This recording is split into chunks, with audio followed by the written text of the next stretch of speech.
నమస్తే. శ్రీ గురుభ్యో నమ. శ్రీమాత్రే నమ. ఆదిత్యాయ చ సోమాయ మంగళాయ బుధాయ గురు శుక్ర శనిభ్యే రాహవే కేతవే నమ.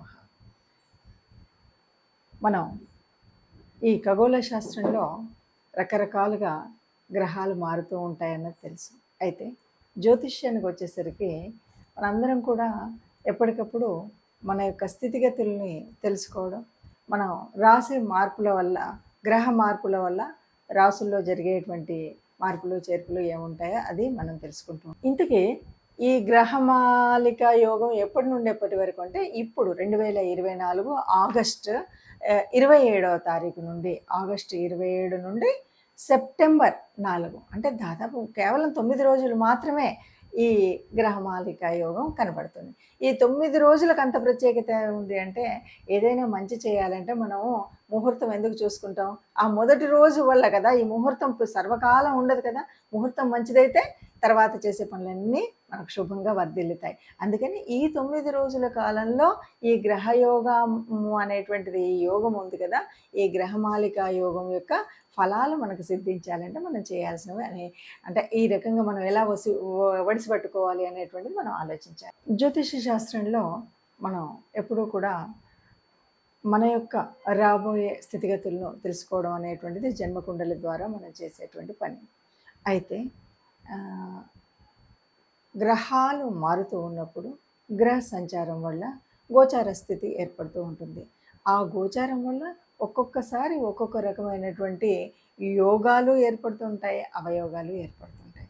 ఈ యోగాలు అనేటువంటివి అందరికీ తెలియవచ్చు, తెలియకపోవచ్చు. కానీ మనకు పరాశర సంహితలో కనబడేటువంటివి ఇలా మార్పులు చెందినప్పుడు అనేక గ్రహాల యొక్క కలయికల వల్ల, వాటి వల్ల దాదాపు 100కు పైచిలుకు యోగాలు అనేవి ఉన్నాయి. వీటిని తెలుసుకొని వీటి వల్ల మనకు ఏ రకమైన ఉపయోగం ఉంది, వీటిని ఎలా మనం ఈ సమయంలో ఏ రకమైన పనులు చేస్తే మనకు అది కలిసి వస్తుంది అనేటువంటిది తెలుసుకోవడం అనేది ముఖ్యం. అయితే ఇప్పుడు ప్రస్తుతం గోచారంలో అంటే చాలా తొందరలో ఖగోళంలో ఒక గొప్ప మార్పు అయితే జరగబోతుంది. ఆ మార్పు ఏమిటి అంటే, గ్రహాలన్నీ దాదాపుగా గ్రహాలు ఒక వరుసలో నిలబడుతున్నాయి.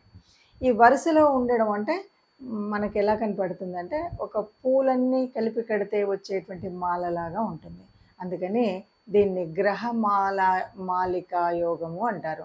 అంటే గ్రహాలన్నీ ఒక మాలలాగా కడితే ఎలా ఉంటాయో అలా ఒక వరుసలో ఉండడాన్ని గ్రహమాలికా యోగం అంటారు.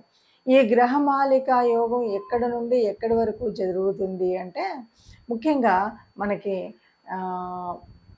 తెలుసు, వృషభ రాశిలో గురు భగవానుడు ఉన్నాడు, అది మొదటి స్థానంలో కనపడితే, మిథున రాశిలో మనకి బుధుడు వక్రించి ఉన్నాడు. ఇక కర్కాటకంలో కుజుడు ఉన్నాడు. సింహరాశిలో రవి తన సొంత ఇంట్లోనే ఉన్నాడు. తర్వాత కన్యలోకి వచ్చేసరికి కేతు భగవానుడు ఎప్పటి నుండో ఉన్నాడు, అతనికి తోడుగా శుక్రుడు వచ్చాడు. ఇప్పుడు మనకేం కనిపిస్తుంది అంటే, వృషభ రాశి నుండి కన్యా రాశి వరకు ఒక్కొక్క రాశిలో ఒక్కొక్క గ్రహము, చివరిలో 2 గ్రహాలు, ఇలా ఈ గ్రహాలన్నీ ఒక మాల కూర్చితే ఎలా ఉన్నాయో అలా మాలలాగా ఉన్నాయి. దీన్ని గ్రహమాలికా యోగం అంటారు. ఈ గ్రహమాలికా యోగం వల్ల ఎవరెవరికైనా ఉపయోగం ఉందా అంటే, ఇలాంటివి ఉన్నప్పుడు దాదాపుగా అందరికీ ఉపయోగం ఉంటుంది.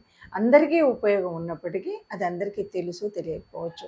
ఒకవేళ ఈ మాలికా యోగాన్ని సరిగ్గా మనం ఈ సమయంలో మనం చేసే పనులు సరిగ్గా ఉంటే బాగుంటాయి. ఒక్కొక్కసారి ఏంటంటే కొన్ని పరిహారాలు అవి చేసుకోవాలి. ఆ పరిహారాలు కానీ, లేదంటే కొంత దేవతానుగ్రహం కోసం కానీ, గ్రహం కోసం కానీ కొన్ని పనులు చేయాలి. అలా చేసినట్టయితే ఈ ఉన్నటువంటి గ్రహమాలిక యోగం మనకి చక్కటి ఒక పని చేసుకునేటప్పుడు ఆ పనికి ఇంకా అంటే ఈరోజు ఈ పని చేయడం వల్ల రేపటి భవిష్యత్తుకు బాగా ఉపయోగపడింది అనేటువంటి పనులు కొన్ని ఉంటుంటాయి. అంటే ఆ రోజు ఆ పని చేయబట్టి నాకు తర్వాత ఎంత కలిసి వచ్చింది అంటుంటారు కదా. అలాంటి యోగం రావాలి అంటే ఈ గ్రహమాలిక యోగం ఉన్నటువంటి కాలంలో కొన్ని పనులు చేస్తే కలిసి వస్తుంది. అయితే ఇందులో కూడా మనం ఏంటంటే ఒక్కొక్క రాశి వారికి మరి ఎలా ఉంటుంది, ఎవరికి ఏ రకంగా ఉంటుంది అన్నది కూడా మనం విడివిడిగా చూద్దాం. తదుపరి రాశి వృషభ రాశి. వృషభ రాశి వారికి ఎక్కడి నుండి ఎక్కడి వరకు జరుగుతుంది అంటే రాశి నుండి జరుగుతుంది, రాశి నుండి పంచమ స్థానం వరకు జరుగుతుంది. అంటే ఈ గ్రహమాలిక యోగము రాశిలో మొదలవుతుంది. అంటే వృషభ రాశిలోనే గురువు దగ్గర మొదలై ఇది మనకి తర్వాత మనం నెమ్మదిగా ఒక్కొక్క గ్రహంలో ద్వితీయం, తృతీయం, చతుర్థం, పంచమం వరకు జరుగుతుంది. అంటే పంచమము సంతాన స్థానం, రాశి ధనుభావం, మధ్యలో ఉన్నటువంటివి ఒకటి గృహస్థానం, ఒకటి కమ్యూనికేషను, ఒకటి గృహస్థానం. ఇట్లాగా మనకి ఈ స్థానాల్లో జరుగుతున్నటువంటి గ్రహమాలిక యోగం కాబట్టి వీళ్ళందరికీ కూడా చక్కగా ఉంటుంది అని చెప్పొచ్చు. చక్కగా అంటే మన ఇంట్లో ఎలాంటి ప్రపంచం లేకుండా ఆర్థిక వ్యవస్థ ఇంకొకటి ఇక్కడ బాగా చెప్పుకోవాల్సింది ఏంటంటే ఈ కాలంలో మనం చేసే పనులు మన ఇంట్లో ఉండేటువంటివి చక్కగా జరుగుతూ ఉంటాయన్నమాట. గృహానికి సంబంధించినటువంటివి, భూముల కొనుగోలుకు సంబంధించినటువంటివి, సంతానానికి సంబంధించినటువంటి చక్కగా జరుగుతాయి అని చెప్పొచ్చు.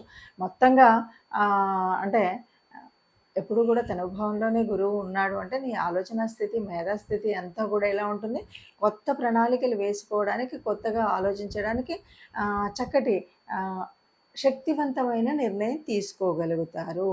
అందువల్ల బాగుంటుంది.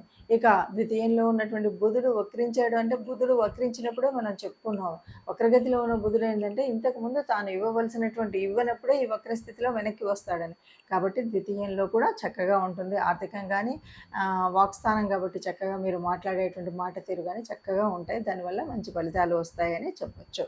ఇప్పుడు ఏదైనా సరే మనం చూసాం కదా, ఇలా ఉన్నప్పుడు మనం ఎలా చేయాలి, ఏ రకంగా చేస్తే మనకు ఉపయోగం అంటే మన చుట్టుముట్టు కూడా చాలా కలిసి వచ్చే విషయాలు ఉంటాయి. మనకు ఎందుకో తెలుసుకోలేకపోతాం.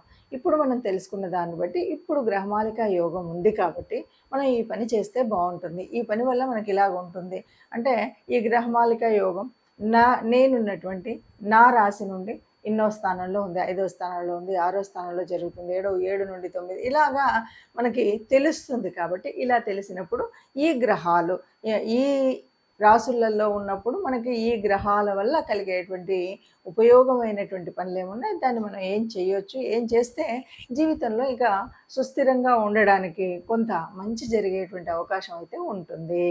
అయితే ఏదైనా సరే అన్ని గ్రహాలు అందరికీ యోగించవు కదా, అందరికీ ఇదేమో మనం జన్మకుండల్లో చూసుకునేటువంటిది కాదు కదా, గోచారంలో చూస్తున్నప్పటికీ మరి అన్ని గ్రహాలు యోగించే గ్రహాలు ఏవి ఉన్నాయి, యోగించే గ్రహాలు ఏవి ఉన్నాయి అనేది ఒక సంశయం అయితే ఉంటుంది కదా.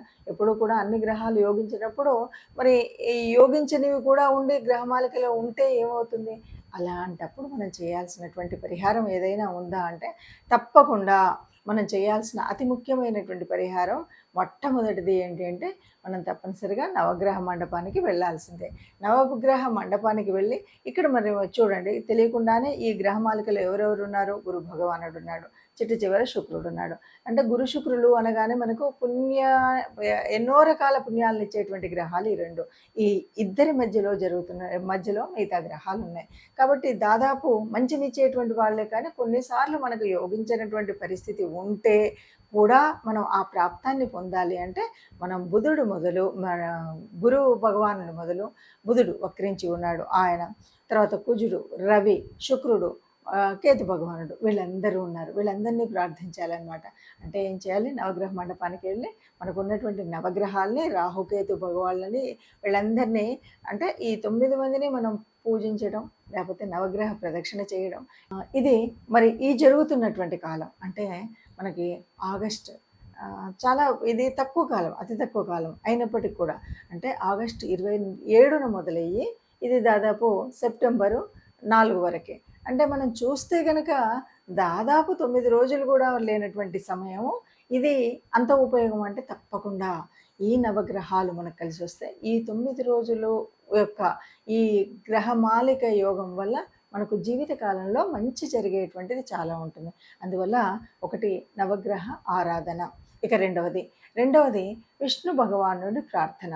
అంటే ఏ రూపమైనా పర్వాలేదు, విష్ణు సహస్రం వింటామా, విష్ణుమూర్తి గుడికి వెళుతామా, విష్ణువుకు సంబంధించినటువంటి కార్యక్రమాలు చేస్తామా, రామావతారం అవ్వనివ్వండి, కృష్ణుడి అవతారం అవ్వనివ్వండి, విష్ణు సంబంధితమైనటువంటి ఏ రూపమైనా సరే విష్ణు ఆరాధన చేయడం.